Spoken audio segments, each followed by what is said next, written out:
For centuries, one name struck fear into the hearts of kings.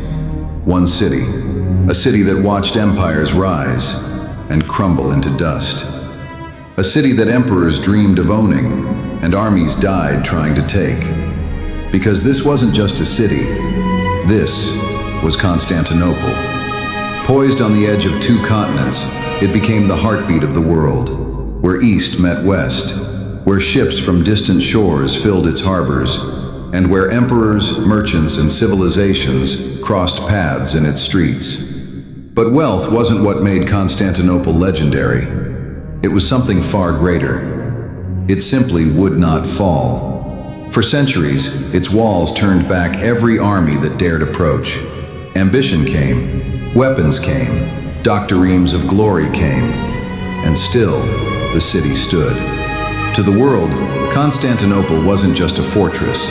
It was a dare, a question hurled across generations, unanswered by history itself.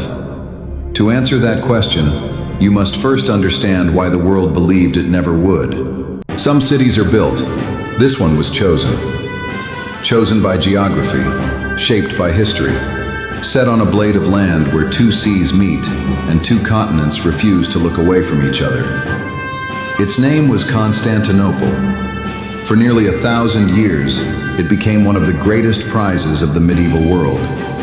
Countless ships carrying the wealth of the East passed through these waters, silk, spice, and gold, all funneled through this single strip of coastline.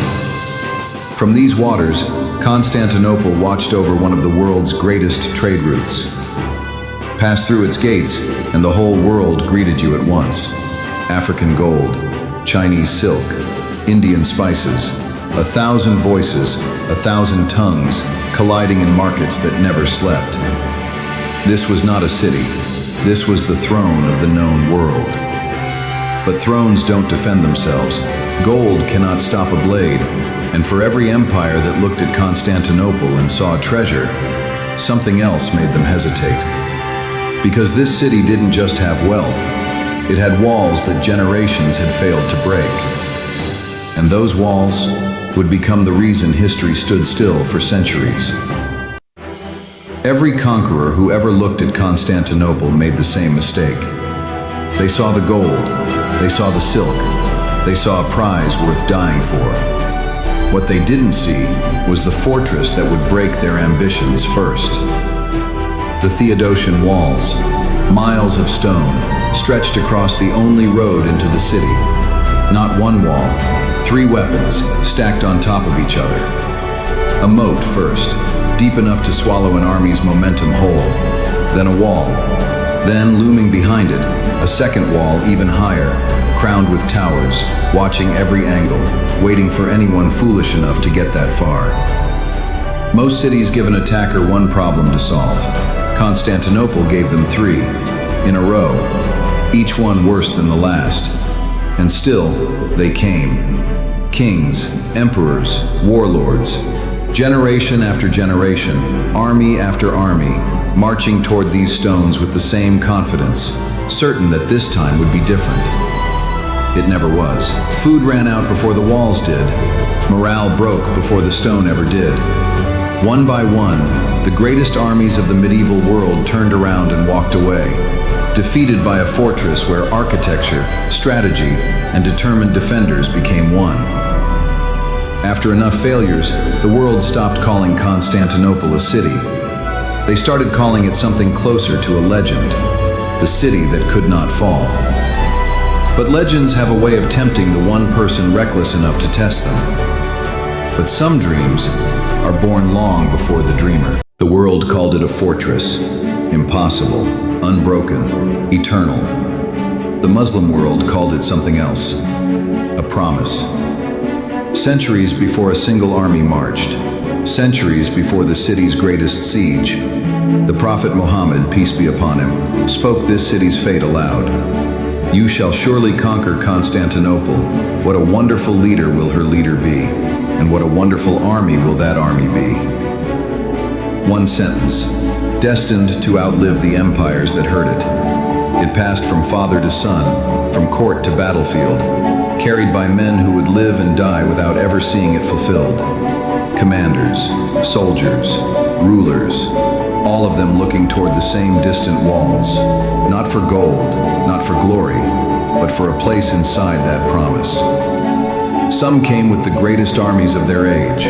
Some laid siege for years. Some came close enough to taste it. And still, the walls held. Years became decades. Decades became centuries. Caliphates rose and fell. Crowns changed hands. Dynasties turned to dust. The promise outlived them all. It simply waited. And after centuries of waiting, the promise was finally about to find its dreamer. Far from the towering walls of Constantinople, deep within the heart of the Ottoman Empire, a boy was growing up beneath the weight of a dream most men would never dare to hold. His name was Mehmed. Where others saw a fortress that could never fall, he saw something older than fear. A promise, still waiting for someone worthy enough to claim it. He studied every victory, every failure, every army that had marched to those walls before him and turned back in defeat. He sat with scholars, searching for wisdom in old words. He trained with soldiers, learning that dreams mean nothing without discipline behind them. And with every year that passed, something quiet was happening inside him. The impossible was slowly becoming a destiny. The world had long made peace with Constantinople's legend. Unbreakable, eternal, untouchable. Mehmed made peace with nothing. He refused to believe that history, vast as it was, had already written its final word on this city. Perhaps that is the quiet lesson history leaves us with, that walls, however ancient, however unconquered, only stand as long as no one dares to believe otherwise. One day, the walls that had humbled emperors, broken armies, and outlasted centuries would finally stand before him. And on that day, the world would never be the same again. For 1,000 years, the city had waited. Now, its conqueror was beginning to rise. And somewhere in that rise lies a truth that has outlived every empire since. History does not belong to those who accept the impossible. It belongs to those who refuse to. But every conqueror begins as a boy. Before the world would remember Mehmed as the conqueror, history would first test the prince.